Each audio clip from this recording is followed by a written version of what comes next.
자, 박스 내용을 다시 풀어놓은 것이 거기 29페이지 있나요? 29페이지 가보세요.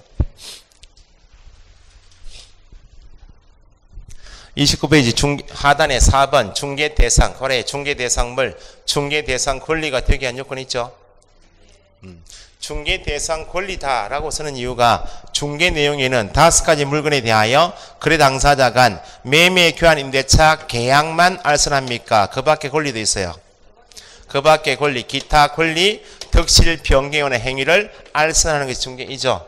중개대상물이 될 수 있는 것, 중개대상 권리가 될 수 있는 건 이렇게 2가지 같은 말이에요. 왜냐하면 중개 내용에는 매매 교환 임대차 계약을 알선하는 것만이 중개가 아니고 그 밖에 권리도 포함되니까 괄호에 중개 대상 안에는 중개 대상물이 될 수 있는 것 또는 중개 대상 권리가 될 수 있는 것 그렇게 나누어서 요건 몇 가지 해당되고 1번에 법정 중개 대상물, 법에 정하고 있는 법률 규정에 의한 법정, 그 말은 방금 전에 나왔듯이 법률에서 정하고 있는 법에 정하고 있는 법률 규정에 의한 또는 법에서 정하고 있는 요걸 줄여서 법정 이렇게 해요. 법에 정하고 있는 중개 대상물 몇 가지? 같은 말 5가지에 해당할 것 그 말이에요. 두 번째 누구 소유일 것? 개인 소유일 것. 3번에 개인 간에 뭐가 가능할 것? 거래 계약이 가능하고 4번 어떤 계약일 것? 유상 쌍무 계약일 것. 줄이면 5가지이고 뭐가 가능하다면 어떤 계약이 가능하면 매매 계약이 가능하다면 중개 대상이다. 그러니까 4번 밑에 5가지 종류이고 매매만 가능하다면 중개 대상이다는 말은 5가지이고 매매 가능하다면 1. 공법상 제한을 받더라도 중개 대상이다. 이죠. 2번 사법상 어떤 종류의 등기가 들어와 있어서 제한 받더라도 중개 대상이다. 공시가 되어 있지 않은 미등기 건물, 무허가 건물도 중개 대상이다. 그러니까 시험에서 구체를 묻는 것은 밑에 동그라미 1, 2, 3번을 물어요. 그 전에 기본적으로 중개 대상이 되려면 5가지 해당되어야 되는구나. 당사자 간에 어떤 계약이 가능해야 한다. 매매 계약이 가능하다면 중개 대상이 있다. 그럼 중개 대상 권리다라고 할 때는 어떤 과목에서 배우시는?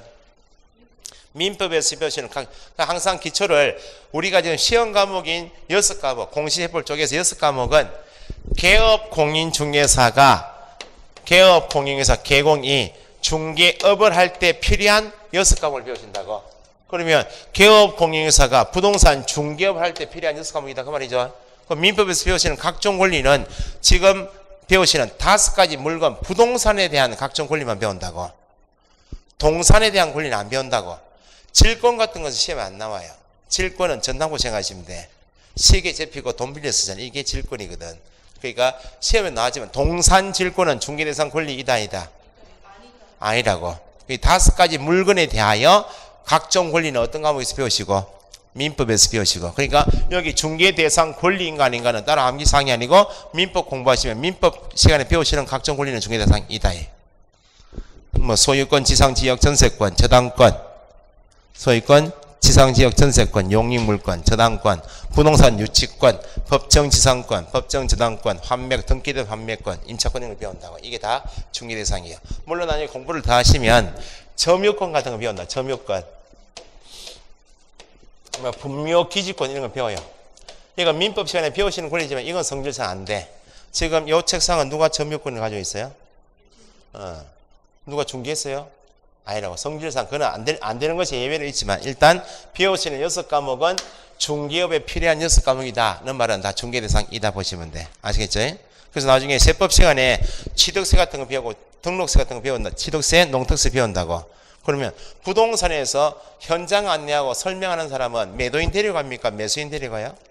매수인 데리고 설명하고 하니까 매수인이 필요한 세법을 중심적으로 배워요. 물론 양도세도 배우긴 하고 재산세, 종부세 배우기도 하지만 상속세나 증여세는 세법 시험에 들어갑니까? 안 들어갑니까? 상속세, 증여세.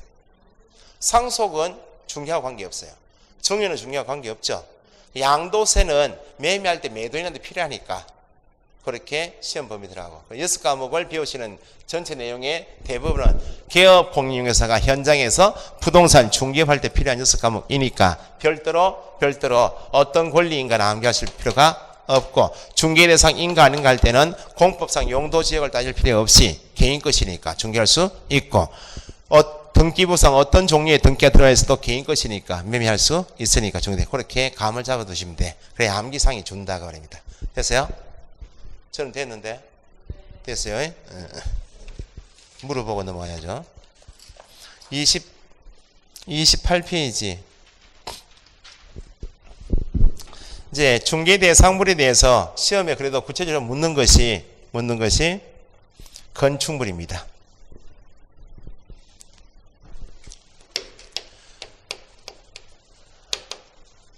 그 다음에 두 번째가 정착물, 토지 정착물.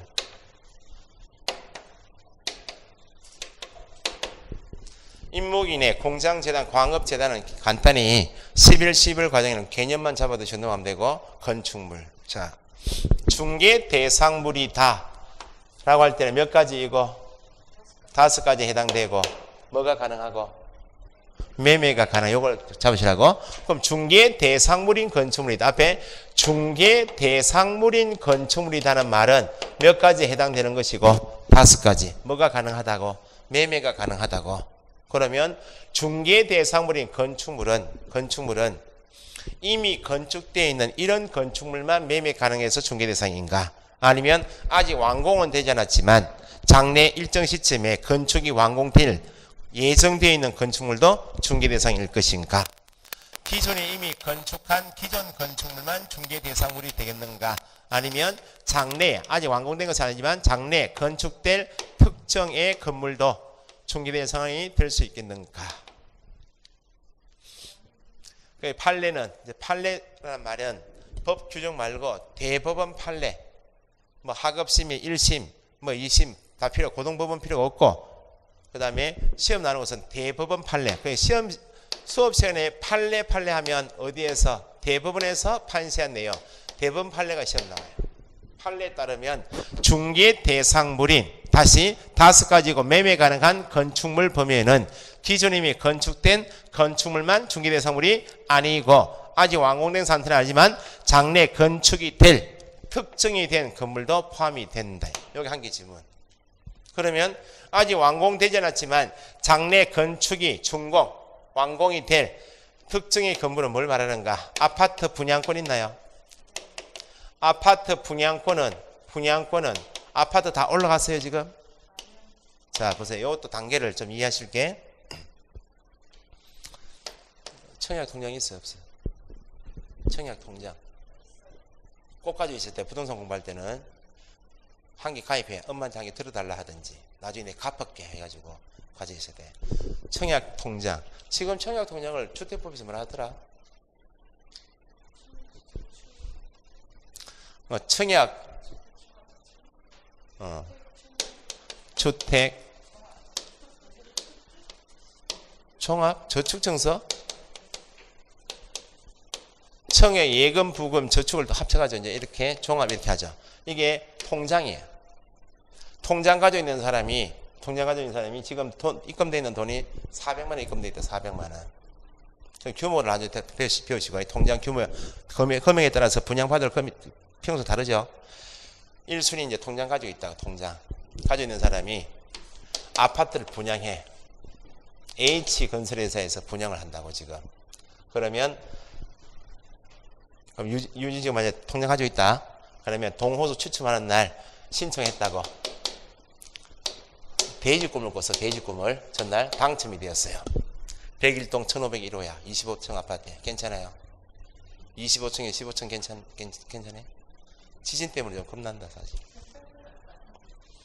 이번에 지진이 포항에는 피해가 많죠 지금. 작년에 9월달에 저기 부산에 수업하고 있는데 지진이 한번 왔잖아요. 교단에 수업하는데 이렇게 됐다고 제가. 그랬는데 마이크는 안 넣고 이야기를 계속 하고 있는데 수강생들이 불안해. 여기 앉은 분이 가방 사고 막 준비하더라고. 뭐 하십니까 지금? 내일 모레 시험인데 건물 안 자빠지니까 가만히 있으라고. 이번에 지진 규모가 더 컸죠. 피해가 많더라고. 15층 하지 말고 그러면 25층인데 4층 정도 하지 뭐. 도망가기도 좋고. 당첨 101동 401호 당첨되었어요. 가보니까 현장 조감도 보고 가보니까 동호수 조감도 햇빛도 잘 들어올 것 같다. 동호수 마음에 든다. 분양받아야죠. 마음에 안 들어. 포기하면 되죠. 당첨받은 특정 동호수가 있나요, 없나요? 특정 동호수는 아직 완공되었어요, 안 됐어요? 안 됐지만 분양받았잖아요. 요게 마음에 들면 요거 내가 매입해야지. 회사 찾아가서 내가 당첨받은 특정 동호수 101호, 101동 401호 내가 분양받겠습니다. 나한테 분양하십시오 하는 계약이 분양계약이에요. 특정된, 그 말은 당첨받은 특정 동호수, 특정이 중요해요. 특정된 동호수에 대해서 어떤 계약하면? 분양계약은 매매계약이에요. 강아지 분양합니다. 동물병원 가면 강아지 분양한다 그러면 강아지 판다 그 말 아니야. 분양이란 말은 공급이란 말이고 매매한다, 팔겠다 그 말이에요. 그러면 특정 동호수가 완성되지 않았지만 분양계약이 체결되면 매매했죠. 이걸 분양권이라 불러. 뭐라 부른다고요? 아파트 분양권이요. 완성되기 전이죠. 분양권 팔 수 있다 없다? 나중에 분양권 전단지 광고 보면 여기 폭탄 표시 막 이렇게 해가지고 즉시 전매 가능 이렇게 나와요. 전매. 즉시 전매 가능 이렇게 판다고. 전매는 등기하지 않고 판다 그 말이에요. 지금 건물이 완공되었어요, 안 됐어요? 등기하기 전이죠. 분양권은 권리 자체잖아. 어떤 권리? 특정 동호수에 대해서 입주할 수 있는 권리 자체. 앞으로 아파트가 완공이 되면 내가 분양받은 특정 동호수에 입주할 수 있는, 특정 동호수에 입주할 수 있는 권리를 뭐라 한다? 입주할 수 있는 권리. 특정 동호수에 입주할 수 있는 권리가 뭐야? 분양권이에요. 분양권은 두 마디라고. 특정 동호수에 대하여 분양계약이 체결된 경우 뭐라 하고? 분양권. 그러면 101동 401호는 완성이 되면 내가 잔금 넣고 입주할 수 있어 없어요? 있어. 특정이 중에 특정 동호수에 대하여 분양계약이 체결된 후 뭐라 하고? 분양권. 특정 동호수에 입주할 수 있는 권리도 뭐라 하고? 분양권 같은 말이에요. 응? 이거 매매 가능하다? 매매 가능하죠? 중개할 수 있다 없다? 아직 완공된 건축물은 아니지만 매매 가능하면 중개할 수가 있으니까 특정 동호수에 대하여 분양계약이 체결된 무엇은 분양권은 완성되기 전이라 하여도 매매할 수 있다. 중개 대상물인 건물 범위에 포함이 된다. 그런데 보세요. 지금은 절차가 주택종합저축증서가 있고 여기 통장 가지고 있는 상태에서 1. 당첨됐죠? 지금 절차가 특정 동호수 당첨되었죠? 분양계약 했죠? 이걸 뭐라 한다고? 분양권은 중개대상물인 건물 맞죠? 그런데 통장만 가지고 있어 지금. 통장 가지고 있는 사람이 앞으로 H건설회사에서 앞으로 동호수 추첨하게 되면 신청을 앞으로 할 것이고 신청해서 재수 좋게 당첨이 될 수 있나요 없나요? 당첨된 상태는 아니에요. 입주자 저축증서 가진 사람이 추첨 기회를 앞으로 신청을 하여 당첨이 앞으로 되면 분양받을 수 있나요 없나요? 분양받을 수 있는 통장은 매매가 되겠어요 안 되겠어요? 이거 매매가 안 돼. 매매가 안 되니까 건물이 다이다. 아니다. 통장은 거래가 일치가 안 돼요. 이걸 어디서 배우시는가? 주택법에서 나중에 배우신다고. 요게 시험에 늘 나와. 올해 이제 지문 중에서 상가 권리금 지문 2개 하고 여기 나왔죠. 이런 거 늘 나와요. 분양 받을 예정자, 분양 예정자 지위에 불과한 것은 당첨되었어요. 아자 예정자라고. 예정자니까 뭘 가지고 있을 뿐이고 정서인 통장만 가지고 있을 뿐이고 여기는 분양권은 어떻게 해요? 분양받은 분양계약이 체결된 분양권은 건물에 해당하지만 분양받을 예정자 지위에 불과하다는 것은 당첨되었어요? 분양계약 했어요?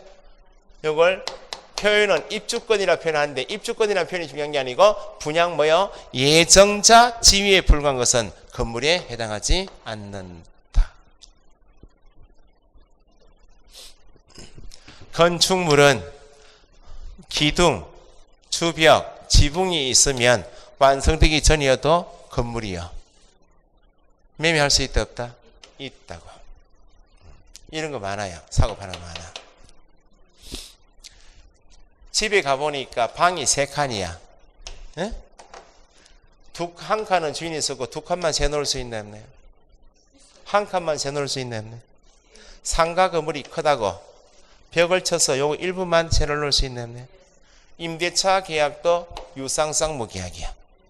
그러니까 중개할 수 있는 건물 범위는 한 동의 건물 전부뿐만 아니고 일부도 중개할 수 있다 없다? 있다. 기존 건축물뿐만 아니고 장래 건축될 특정이 된 건물도 중개 대상원이 건물인데 분양 예정자 지위에 불과한 통장은 건물이다 이다? 아니다. 또 시험에 오늘 나왔던 거 이거요. 지금 갑이라는 사람이 주택을 가지고 있다고. 여기 철거 예정 지역이야. 그러면 지금 철거된 상태가 아니고 철거를 앞으로 하게 되면 이 사람 이주해야 될 거 아니야? 이주자를 위해서 택지개발지구 내 택지 주택을 철거하는 대신에 택지개발지구 내 택지 토지를 공급 분양받을 권리를 주겠다. 이걸 대토권이라 불러요. 그럼 이건 중개 대상인가 아닌가? 자 보세요. 이제 궁극적으로 우리가 아파트 매매 계약을 중개하였다. 내가 중개를 도와줬다. 중개했다. 라고 할 때는 토지 매매 중개했다. 할 때 토지 매매 중개할 때 그 토지는 몇 번째 땅이라고 특정이 되어 있어야 안 되어 있어요? 중개하였다. 그럼 계약서 쓰고 뭐 합의할 거 아니요? 무동 100번지, 101번지 땅에 대하여 중개했다 말처럼 특정이 되어 있어야 중개 대상이다. 그 말이에요. 아파트 매매 중개했다는 말은 몇 동 몇 호라고 특정됐어요? 안 됐어요? 특정이 되어 있어야 그 아파트를 내가 중개했다고 하죠. 그럼 여기 대토권 보세요. 대토권. 분양권은 특정됐어요? 안 됐어요? 101동 401호. 분양권을 파는 것은 아직까지 완공되기 전이지만 실제로 뭘 파는 거와 똑같아요. 아파트 101동 401호 파는 거 똑같아. 분양권 가진 사람이 제가 분양권을 매입했다고. 응? 그러면 아파트 올라가면 제가 잔금 주고 제가 입주할 거 아니야. 대토권은 네 주택을 앞으로 철거하게 되면 몇 번지 땅인지는 몰라도 여기 택지개발지구 있는 토지를 택지를 분양받을 권리를 주겠다 했지. 특정해서 했나요? 아직 특정된 건 아니라고. 대토권은 중개 대상이 아니에요. 올해 시험 문제가 요거라고. 상가 권리금하고. 문제는 요 부분은 어렵게 공부하시면 안 돼요. 시험 나눈 정도 정리하시면 돼. 자, 그래서 거기 건축물 보시면 28페이지 건물에서 신축 중이어도 세 가지 기둥, 지붕, 주벽 세 가지 갖추면 건물이다. 28페이지 맨 위에 건물. 전세나 임대차는 매매하는 거 아니죠? 세 놓는 거죠? 일부라도 가능합니다. 2번, 3번, 4번 체크하시고. 판례는 기존 건축물뿐만 아니라 장래에 건축될 건물로서 장래에 건축될 건물로서 특정부터 밑줄 특정 동호수에 대하여 분양계약이 체결된 특정 분양계약 나오면 분양권이구나. 중개대상물인 건물에 해당한다. 그래서 2번 3번이 같은 말이에요. 아파트의 특정 동호수에 대한 특정 동호수 당첨되었죠? 피분양자 그러면 수분양자 분양받은 사람으로 선정되었다고. 같은 말 분양계약이 체결되었다고. 올해 처음 나왔던 것은 앞에 부분 피분양자로 선정되었다. 수분양자 분양받은 피분양자 분양받은 사람으로 선정되었다. 그걸 뭘 한다고? 분양권. 분양계약이 체결되었다. 뭘 한다고요? 분양권. 같은 말이에요. 완성되기 전이죠. 건물에 해당한다 하지 않는다. 둘째 줄 아파트가 완성되기 전이라 하여도 특정 아파트 분양받은 특정 아파트에 대한 매매는 가능하다. 중개대상물이 건물에 해당이 된다고. 4번에 그러나 특정한 아파트 특정 동그라미 특정 나오면 뭘 표현하는 거예요? 분양권을 표현하는 거죠. 특정 아파트에 입주할 수 있는 권리 줄이면 분양권이 아니라 아파트에 대한 추첨길이 앞에 잡히면 당첨이 추첨길에 신청을 하여 앞으로 당첨이 되면 아파트의 밑줄 분양 예정자가 답. 예정자 특정됐어요? 특정이 되었냐고? 안 됐죠? 예정자 지위를 가리키는 데 불과한 무엇은 입주권은 특정 안 됐죠? 건물에 해당되지 않는다. 2번 토지 정착물, 정착물 밑줄. 정착물은 부동산이다. 민법 99조 배우시면 부동산이란 이렇게 개념 정의가 되어 있어요. 부동산이란 토지 및 그 토지의 정착물을 뭐라 한다? 부동산. 부동산이요. 토지는 부동산이다. 정착물은 부동산이다. 토지 정착물은 중개대상물이 될 수 있다 없다? 있다. 방금 전에 박스에서 보셨듯이 토지, 건축물, 그 밖에 토지 정착물도 법에 있었죠. 정착물도 중개대상물이 될 수 있다 없다? 있대. 정착물은 부동산인데 중개대상물이 될 수 있다. 이게 답이 한 개 지문. 그러면 정착물은 토지에 고정적으로 부착이 되어서 용이하게 이동할 수 없는 물건을 정착물이고 부동산이요. 그러면 담장도 토지에 붙어 있나요? 교량, 도로 포장, 그것도 정착물이야. 정착물이 중개대상물이 될 수 있다는 말은 건물도 정착물이다. 건축물. 방금 좀 이따 보시겠지만 이미야 산에 가면 나무가 많다. 나무 중에 수목이 있던 중에서 등기한 수목을 좀 이따 배웠으면 인목이라 불러. 이것도 정착물이죠. 정착물이 중개대상물이 될 수 있다는 말은 이것 때문에 건축물이나 수목이 있던 중에서 등기한 거 이런 것 때문에 중개대상물인 건축물은 토지 정착물이고 등기한 인목도 정착물 맞죠? 중개대상물이 될 수 있다고. 그런데 도로 포장 같은 거, 담장 이런 것은 정착물 맞죠? 이거 매매할 수 있어요?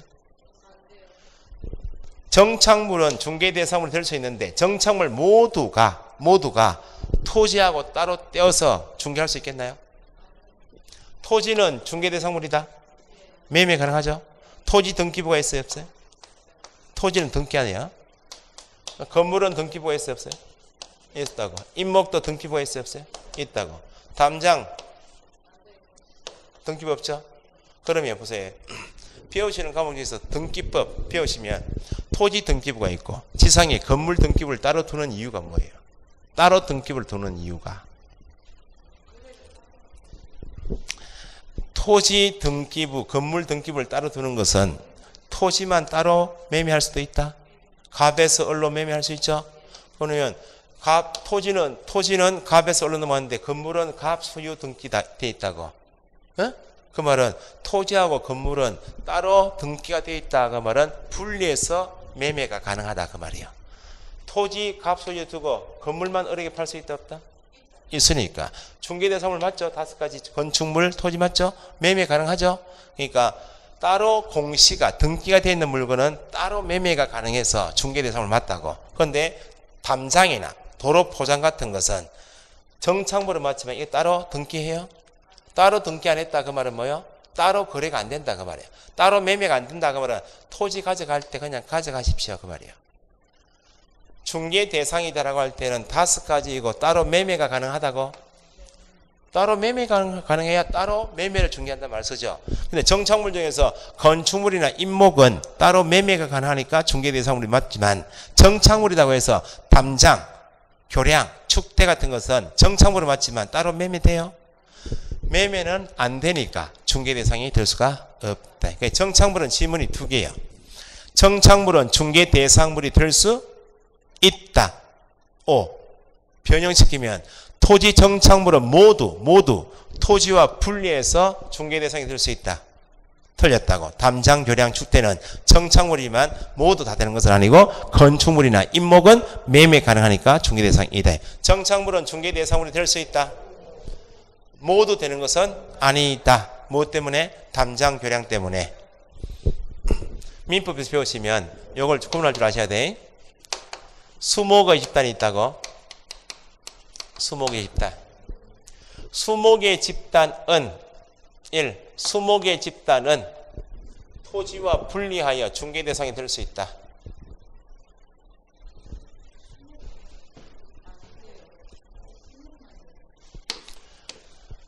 소유권 보존 등기한 수목의 집단은 중개 대상이 될 수 있다.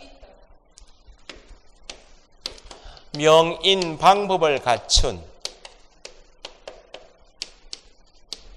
수목의 집단은 중개 대상이 될 수 있다. 이걸 세 가지로 나눌 줄 아셔야 돼. 수목의 집단도 정착물이다. 산에 올라가가지고 소나무 큰 거 있잖아요. 그거 막 뽑혀요. 수목의 집단도 부동산이야. 정착물이니까 부동산은 맞다고. 다 부동산 맞아요. 그런데 수목의 집단 이렇게 나오니까 앞에 아무런 말이 없으면 이 정착물은 맞아. 따로 매매할 수 있어 없어요? 없어. 따로 매매 가능하려면 등기가 되어 있든지 명인 방법을 갖추고 있든지 이런 방법이 나와야 돼. 그 나무라고 해서 다 따로 파는 거 아니에요? 그래서 수목의 집단 이게 우리한테 함정이야.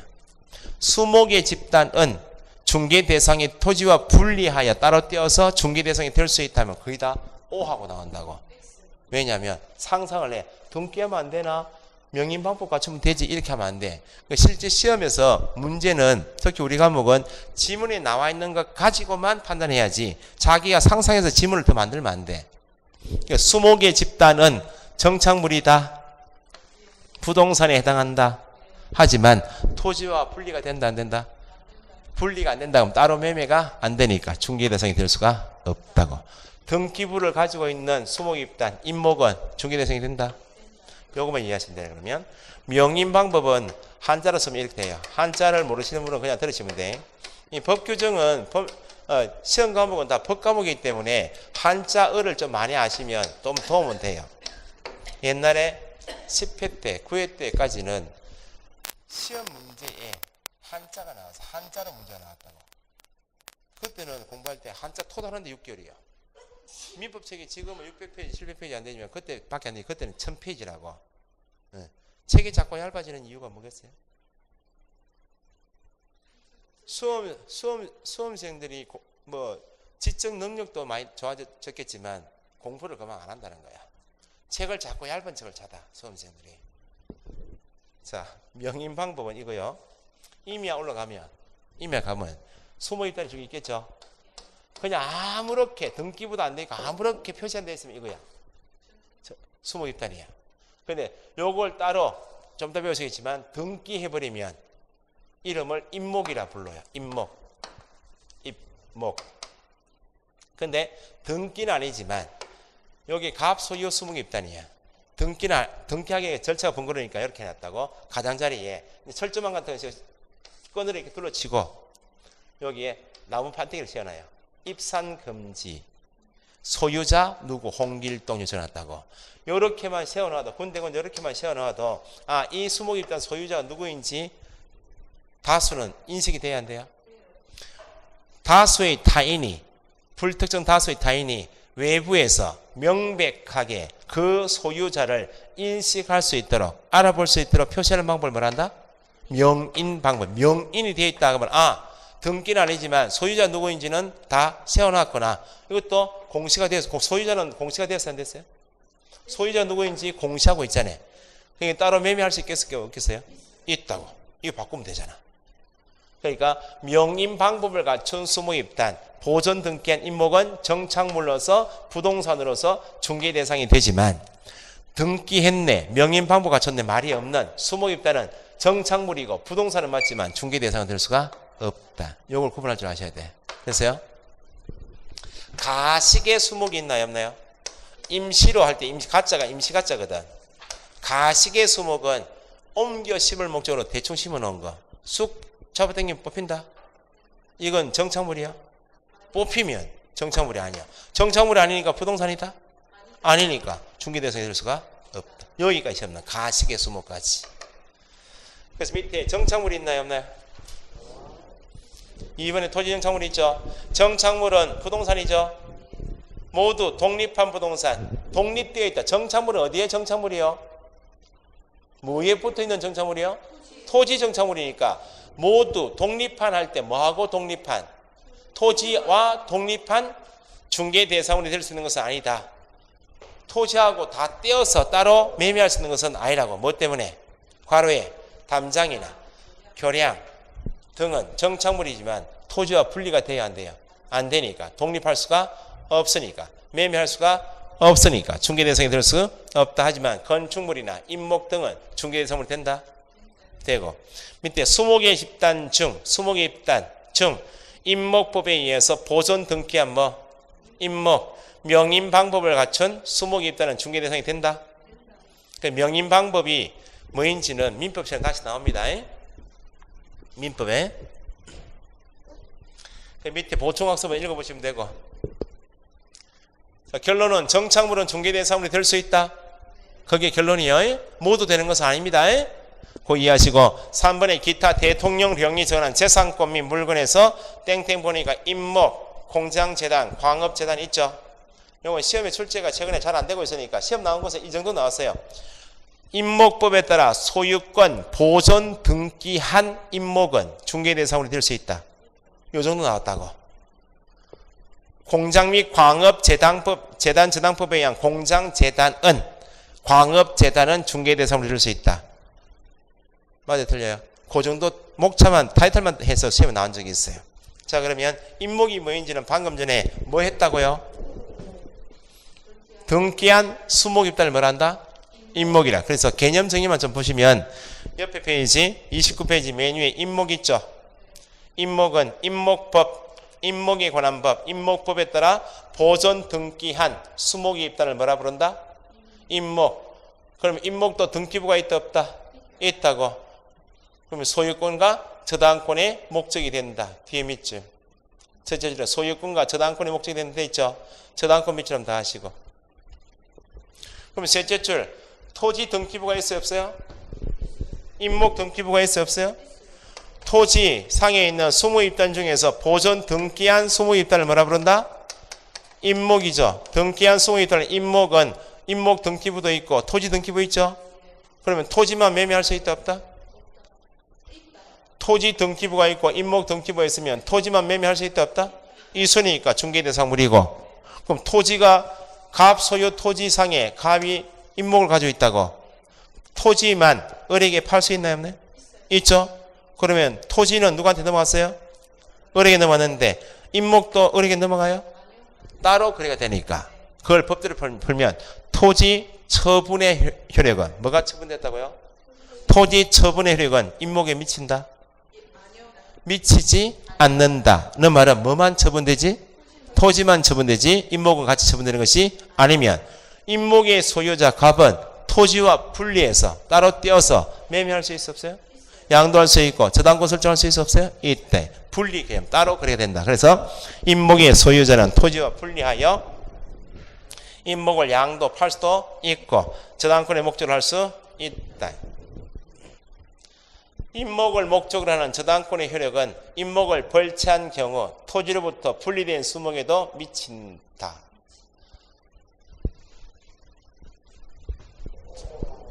그러니까 임목은 토지에 부착된 수목의 집단으로서 보존 등기한 거 여기에 개념 정의요. 그러니까 임목 등기부도 있다 없다? 있다고. 그럼 토지하고 따로 거래가 된다? 그 정도 보시면 돼. 그러면 임목만 담보로 제공해서 저당권 설정할 수 있다 없다? 갑이 돈이 필요해서 토지상에 있는 임목을 담보로 은행 가서 2천만 원 대출받았다고. 갑이 은행 가서 2천만 원 대출받고 저당권 설정했다고. 임목 등기부에. 갑이 가구회사 병하고 가구회사에다가 내 토지에 있는 임목을 네한테 너 회사에다가 원목을 제공할게. 계약할 수 있나요 없나요? 있죠. 저당권 잡았죠. 가구회사 원목 공급했죠. 그럼 여기다 나무 베어다 갖다 줘야지. 뭐는 잡았는데 저당권 잡았잖아요.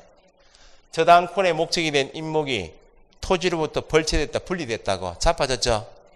저당권의 목적은 뭘 담보로 잡고 돈 빌려줬어요? 임목을 담보로 했죠. 나무를.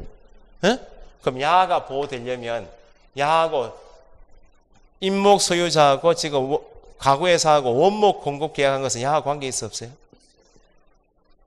야는 돈만 받아내면 되잖아요. 그러니까 지끄니까 담보 잡고 돈 빌려 쓴 다음에도 다시 원목 공급 계약은 지 마음대로 할 수 있다고.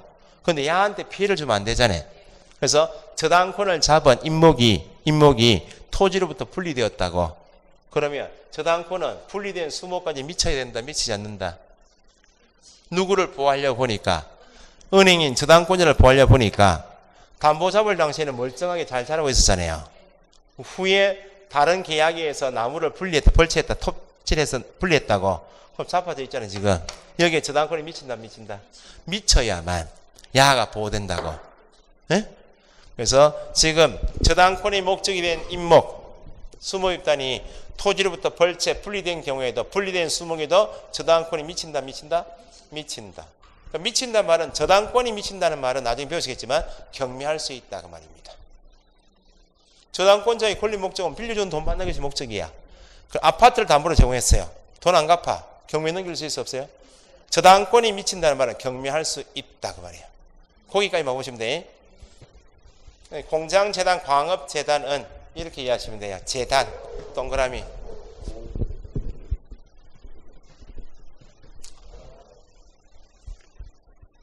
갑이라는 사람이 공장을 가지고 기업을 하고 있어요. 경기가 안 좋다 보니까 기업 자금이 필요합니까? 필요 없어요.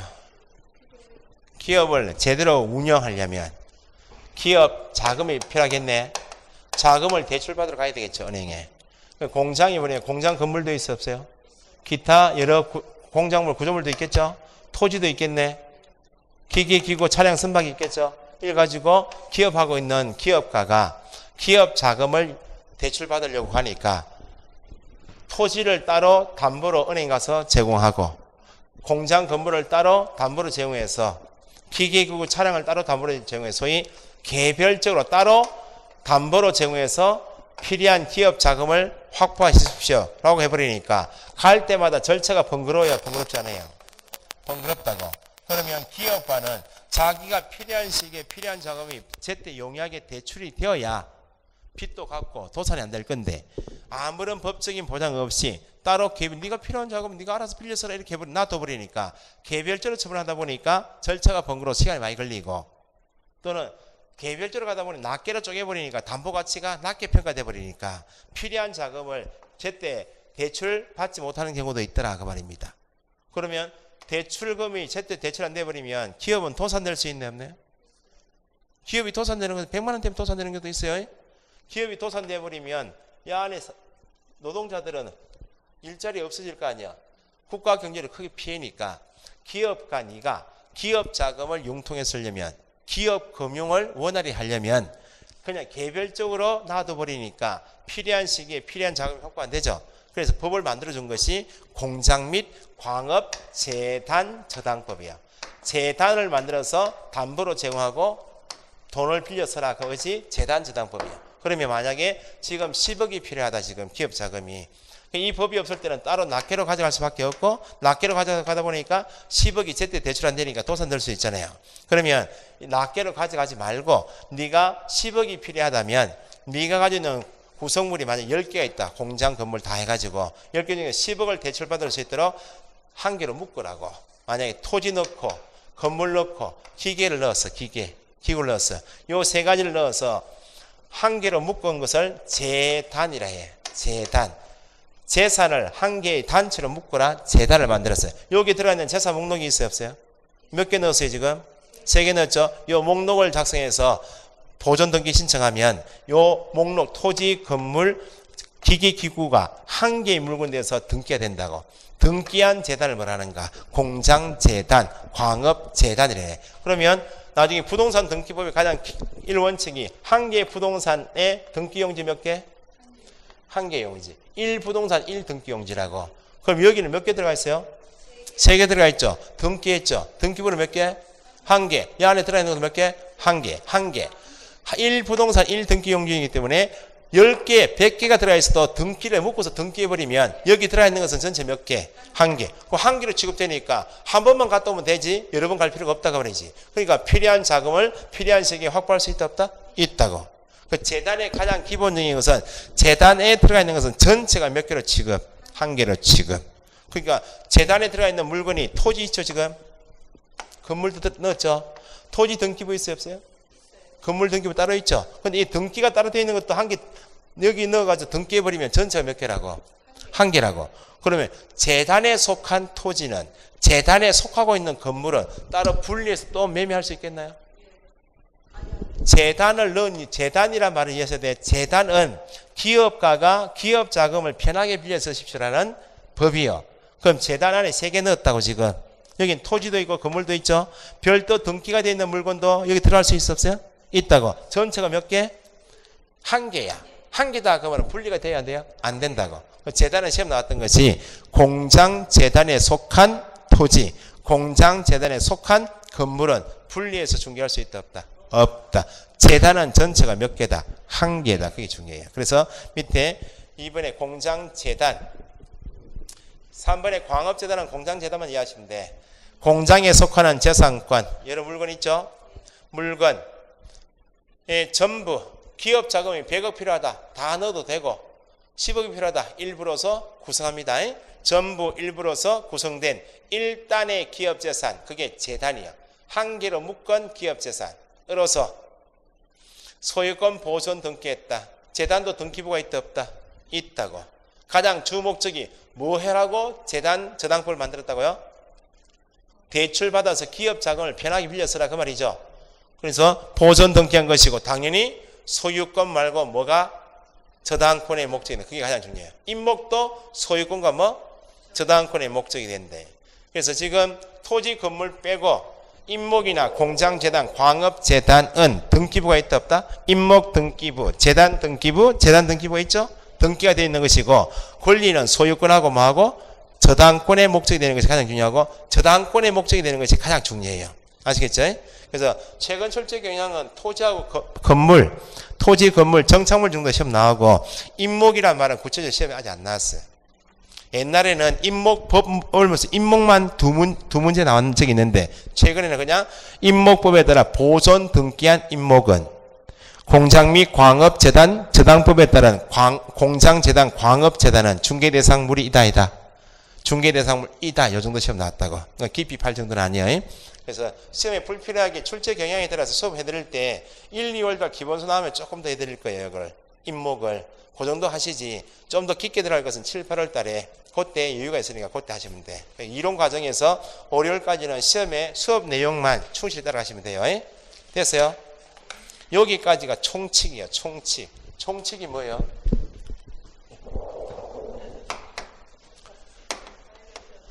총칙이란 법 규정을 민법 총칙이 있어요 없어요?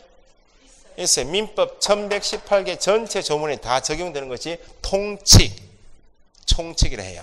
그러면 지금 1조 목적, 용어의 정의, 중개대상물이 총칙이야. 총칙은 앞으로 계속 수업 끝날 때까지 계속 나온다. 이 말이 그 말이요. 총칙은 민법 총칙 배우면 민법 끝날 때까지 계속 나오잖아요. 여기 총칙이야. 그래서 추상적인 개념이 많은데 어쨌든 시험에는 출제되기도 하지만 수업 진도 진행할 때 꼭 요거는 이해하셔야 돼. 용어의 정의하고 중개대상물 종류 5가지 이걸 꼭 이해하셔야 돼. 됐어요?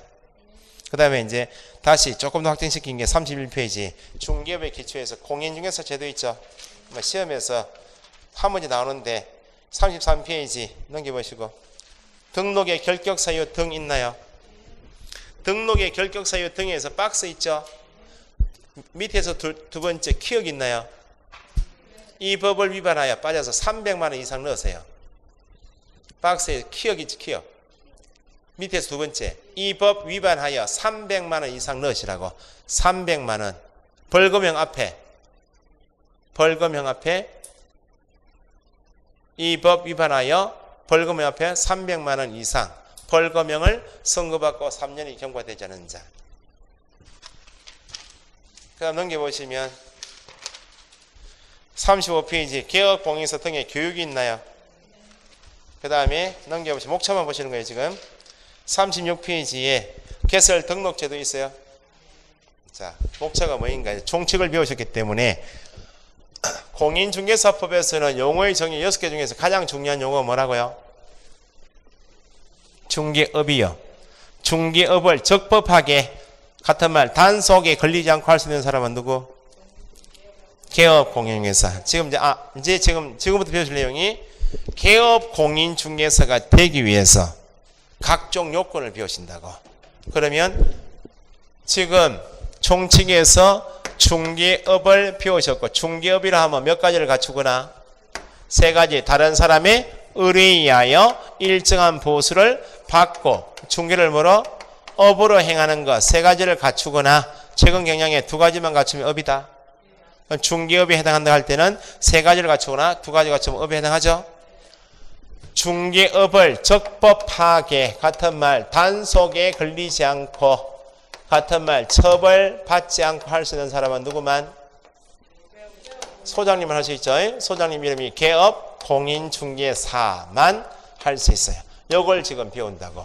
그러면 오늘 배우셨던 용어의 정의에서 전주에 배우신 내용을 복습했죠. 개업 공인중개사라 하면 어떤 법에 의하여? 공인중개사법인 이 법에 의하여 중개사무소의 뭐한 자? 사무소 나오면 중개사무소의 개설 등록을 한 자를 뭐라 한다? 개업 공인중개사라 하고, 등록을 한 누가 되어야? 개업 공인사 되어야 적법하게 뭐 할 수 있다고? 중개업을 할 수 있다고. 그 중개업을 영위하게 한 요건, 중개업을 할 수 있는 요건, 그 말은 누가 되게 한 요건? 개업 공인사가 되기 위한 요건, 등록을 할 수 있는 요건을 먼저 배우시고, 요건을 갖췄기 때문에 등록하겠죠. 그래서 지금 등록 절차 배우시기 전에 개업 공인사가 되기 위한 요건 세 가지를 먼저 보시고 등록제도 보시면 돼. 그러면 가장 기본적으로 현재 소장인 개업 공인중개사가 되려면 누가 되어야 되겠어요? 무조건 공인중개사 돼야 돼. 공인중개사라면 뭐 한 자? 자격을? 그죠? 첫 번째가 공인중개사일 것. 그 말은 용어 정의대로 하면 이 법에 의한 공인중개사 자격을 취득할 것. 그 말이죠. 취득이란 말 나오면 누구이다? 공인중개사일 것. 두 번째는 아무리 공인중개사 자격을 취득하고 실무 교육을 받아도 등록의 결격 사유 등이 있어요. 등록의 결격 사유 등, 그 말은 등록을 할 수 있는 자격을 갖췄다, 결하고 있다? 결하고 있다 그러면 등록할 수 있는 자격이 없다 그 말이에요. 그러면 등록을 하려면 공인중개사일 것이 가장 기초적이 중요한데 어디에 해당하지 않을 것? 결격 사유에 결격이 아닐 것 그 말이죠. 해당하지 않을 것. 그러면 공인중개사이고 결격 사유 아니고 중개업 등록을 하려면 교육을 받아야 돼. 실무 교육을 수료하였을 것. 이게 등록을 하기 위한 요건이에요. 한 개 더 갖추면 사무소도 둬야 되겠죠. 이 요건을 갖췄기 때문에 등록관청에 가서 등록 신청을 하면 등록이 되면 그때 등록이 되면 누가 되었고 개공이 되고 뭘 할 수 있다고? 중개업을 할 수 있다. 이렇게 목차가. 그러니까 목차 공부를 좀 하시는 것도 중요해요. 지금 간단히들 보시면 돼요. 공인중개사 자격시험제도 31페이지는 간단히 보시면 돼. 이번에 응시 자격이 있나요 없나요? 31페이지 있어요? 밑에 하단에 2번 응시 자격. 응시 자격은 응시할 수 있는 자. 자 보세요. 응시 자격이 있다. 응시 자격이 있는 자는 없는 자는 이렇게 나와요. 응시할 수 있다는 말은 시험 볼 수 있단 말이죠. 시험 볼 수 있단 말은 자격을 취득할 수 있어 없어요?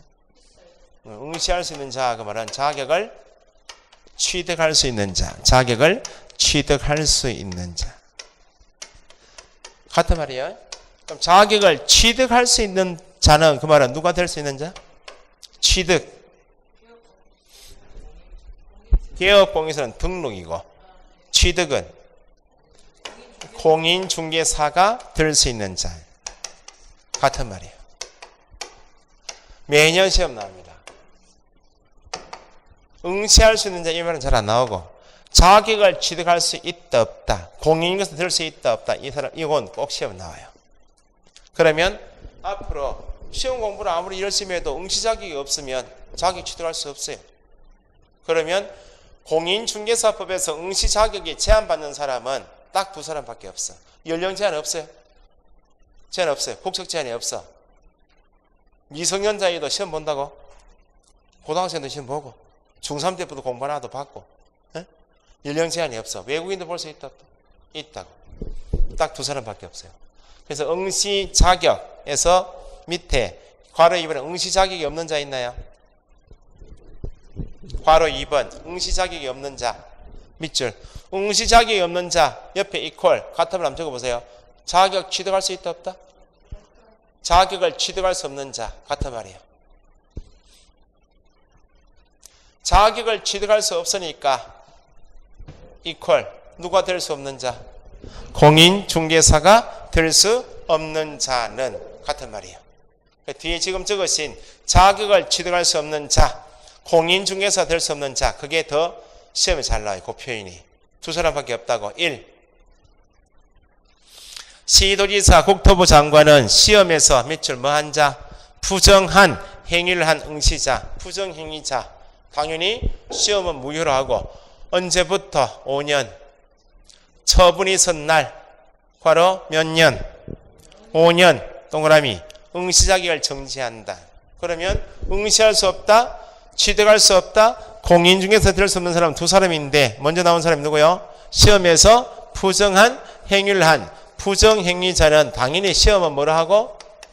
시험은 무효로 하고 언제부터 몇 년간? 부정행위자로 처분이 있은 날, 처분일로부터 5년간 시험 응시할 수 있다 없다? 없다. 만약에 시험을 10월 28일 날 시험을 시행했어요. 시험 시행일자가 10월 28일. 갑이라는 사람이 컨닝하다가 적발되었어요. 부정행위자죠. 시험은 무효로 하고 시험 끝났죠 이제. 갑에 대해서 그 후에 2017년도 제28회 공인중개사 자격시험에서 부정한 행위를 한 사람입니다 라고 처분을 때린다고. 처분을 11월 11일 때렸다고. 그러면 부정행위자는 5년은 다 부정행위자 몇 자요? 여러분 5년은 쉽다고. 난 암기사항에 이걸 암기 코드가 하여튼 있어요. 요걸 놓치시면 안 돼. 시험 시행일로부터 5년입니까? 처분일로부터? 이전에는 시험 시행일이었다가 이렇게 고쳤다고. 처분일로부터 5년간 뭘 못한다고? 응시할 수 없어요. 그런데 우리한테는 크게 피해인 것이 시험 1년 동안 하루 공부 열심히 하시고 시험장에 갔는데 컨닝한 사람이 막 있어. 컨닝하는 사람이 있으면 감독관이 열받아야 안 받아요. 1차 경고를 때려요. 컨닝하지 마십시오. 그만하시라니까요. 하다 열받아가지고 감독관이 뱅뱅뱅 돌아. 처음 공부했으니 시험장에 긴장이 될 거 아니야. 이렇게 있어요. 쳐다봐 이렇게. 뭐 적어놨는 게 있는 거예요. 쳐다본다고. 나는 시험 보고 있는데 긴장이 되죠. 그러니까 실력이 좋아도 시험장에서 운이 없으면 감독관이 너무 엄하게 한다든지 어떤 시험장에 가면 감독관이 절대 시험지 못 보도록 해. 페이지가 빠지는 것만 확인하시고 덮으시라고 하고 어떤 사람은 가만히 놔둬요. 시험지 빠진 부분이 있습니까? 확인해 보십시오 해놓고 덮으라는 얘기나 그냥 가만히 놔둬. 그러면 그 고사장은 앞에 결론을 7문제, 8문제나 민법을 7문제, 8문제 풀고 놔둔다고 그냥. 그거 덮었다. 1차 과목은 시간이 부족해요. 운이 좋은 사람, 나쁜 사람. 컨닝한 사람들 분위기가 음해지고 막 그런 게 있다고. 그게 시험장 운이야. 그런데 이게 제한이 부정 컨닝을 자꾸 하는 이유가 만약에 컨닝가 걸리면 징역 교도소 간다 이렇게 제재가 강해버리면 벌금 1,000만 원 제재가 강해버리면 컨닝 하겠어 안 했어요? 안 해. 그런데 법에서는 부정한 행위를 한 사람은 처분이 있은 날로부터 5년 동안 시험만 못 봐. 아무런 그 다음에 제한이 없어. 아무런 제한이 없으니까 자격증이 있어요 없어요? 없어요. 부동산에서 일을 한다고. 부동산에서 일하는 사람 중에서 자격증이 없는 사람 이름 뭐야? 중개보조. 그 아무런 제한이 없어. 처분이 있은 날로부터 5년 동안 시험만 못 보면 된다고. 그걸 뭘 각오하고 컨닝한다고? 걸리면 5년 동안 시험 안 보지 뭐. 이렇게만 각오만 하면 컨닝도 한다니까요. 이렇게 보기도 해요 옛날에는. 이렇게. 이제 발 좀 치워봐요. 왜냐 걸려도 쫓겨나면 돼. 시험지 뺏기고. 강 큰 사람은 부동산 하고 있는 사람이 컨닝해요. 안 하고 있는 사람이. 하고 있는 사람이 답답해가지고. 공부한 사람이 컨닝해. 안 한 사람이.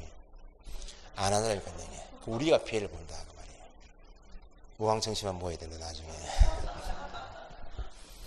자, 두 번째 부정행위자 말고 맨 밑에 동그라미 2번. 공인 중에서 뭐? 자격 취소. 두 번째가 공인 중개사 자격이 취소된 자는 취소 후 몇 년? 3년간 공인 중개사 될 수가 없어. 근데 이거 좀 이따 배우시면 자격 취소 받은 사람은 제가 자격증을 가지고 있다고 대표적으로 증을 다른 사람이 대여했다고 증은 절대 거래가 안 돼요. 자격증을 대여하면 걸리면 자격 취소가 날라와요. 그럼 자격 취소 받으면 자격 취소 몇 년간? 3년간 공인 중개사 될 수 있어 없어요? 시험 볼 수 없어요. 근데 요건 한 개 더 있다고 자격 취소 3년간 부동산에서 중기업에 종사도 못해. 네? 그 나중에 일을 하시면 등록 취소 받을 수 있어요. 등록을 한 자가 누군데요? 개공이 등록증 대여했다고. 그럼 등록증은 날라가요. 취소 받으니까. 자격증은 가지고 있어. 등록증 날라가면 3년 동안 부동산은 못해. 그럼 3년 지나고 자격증 있어요 없어요? 있으니까 그냥 또 일을 하면 돼. 자격 취소 받아버리면 3년 동안 시험도 못 보고 부동산도 못 해. 최소한 자격 취소를 막아야 돼. 중요해요. 등록 취소도 걸리면 안 되지만 등록증하고 자격증 중에서 뭐가 더 중요해요? 자격증이 더 중요해요. 아시겠죠? 그래서 자격 시험에 응시할 수 없다. 취득할 수 없다. 공인중개사 될 수 없다는 사람은 몇 사람? 2사람밖에 없어. 이 2사람 빼고는 시험 응시할 수 있다 없다? 취득할 수 있다? 공인중개사 될 수 있죠? 미성년자, 외국인 된다고. 징역 3년형 선고받은 자 여기 없잖아요. 된다고. 그러니까 응시할 수 없다, 취득할 수 없다 할 때면 딱 2사람밖에 없다. 나머지는 응시할 수 있다. 응시할 수 있단 말은 공인중개사가 될 수 있다. 구분할 줄 아셔야 돼. 뭐 시험 넘기시면 시험에 실시 다 필요가 없고 거기 32페이지 중간에 괄호 2번 있나요? 합격자 공고와 자격증 교부 있죠? 이제 다음 주 29일 되면 이제 합격자 발표난다 이제. 찍은 사람 찍어가지고 시간이 부족해 찍은 사람은 10개 찍은 사람은 지금 뭘 찍은지 몰라고 기다리고 있다 지금. 연락이 없고 막 울었던 사람도 연락이 와요. 어떻게 합격했다고 연락이 왔네요. 올해 저한테 합격자 발표한다면 저한테 요거 묻는 사람 많아요. 왜 요거 묻는가? 시험 떨어졌다고 막 울고 전화하고 막 했어요. 그 11시에 자고 있는데 마음이 좋겠어요. 자고 있는데 대성 통곡을 해. 그 사람은 이제 이 강의 들을 리가 없으니까 그 나이가 좀 드시면 울어도 막 울고 대성 통곡을 해요. 놀래가지고 2차만 했는데 당연히 붙을 줄 알고 학원에 동영상 다 보고 공부한 거예요. 우리 학원 공부 대구 사람인데 말도 못하고 잠은 덜 깨가지고 몇 개나 모자라 많이 모자랍니다 하고 막 울었어요. 근데 마음이 아파가지고 한 3, 4일 지났는데 다시 저한테 전화 안 하고 문자가 왔어요. 선생님 합격했어요. 저는 장난치는 것도 아니고 B형 문제를 풀었는데 답지를 옆에 가지고 A형 답지까지 푼 거야. 맞춘 거야. 자기는 합격했다고 쉽게 풀어 나왔는데 맞추면 다 틀린 거 아니야? 이런 사람들은 저한테 맞아 죽었어요. 대구 올라갈 거야 이 사람 때문에. 서울에 있는 사람은 동영상 보고 책을 보내줬는데 중개사법 36개 90점 공법 65점 공시제법 37.5 꽈락이죠. 문자 왔어요. 선생님 죄송한데 이렇게 나왔어요. 제가 문자 뭐라 보는지 압니까? 빵점. 빵점과 똑같죠 이거는. 그 다음날 전화하니까 뭐 다시 한번 해봐야죠. 내년 1, 2차 또 해야 돼.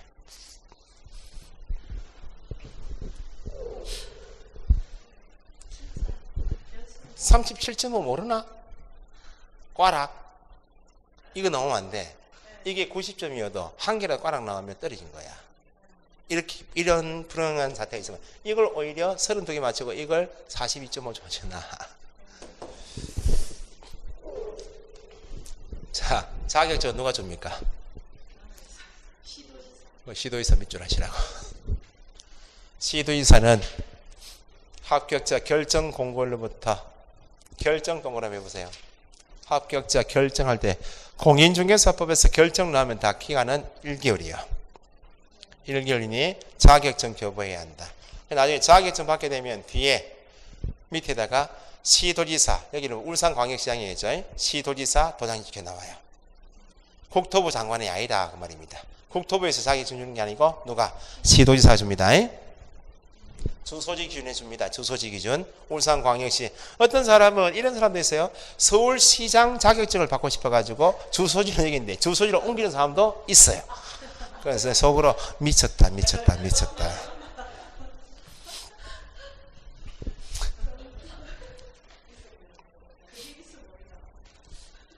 희한하죠? 촌에서 큰 사람이야 그 사람은. 서울 타이틀 한 개 달고 싶어가지고.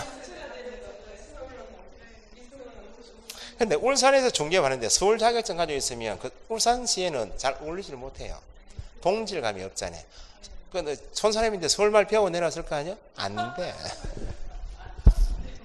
서울말 배워 나오는데 술자리 가면 다 표시납니다. 따신물 이런 말. 따신물.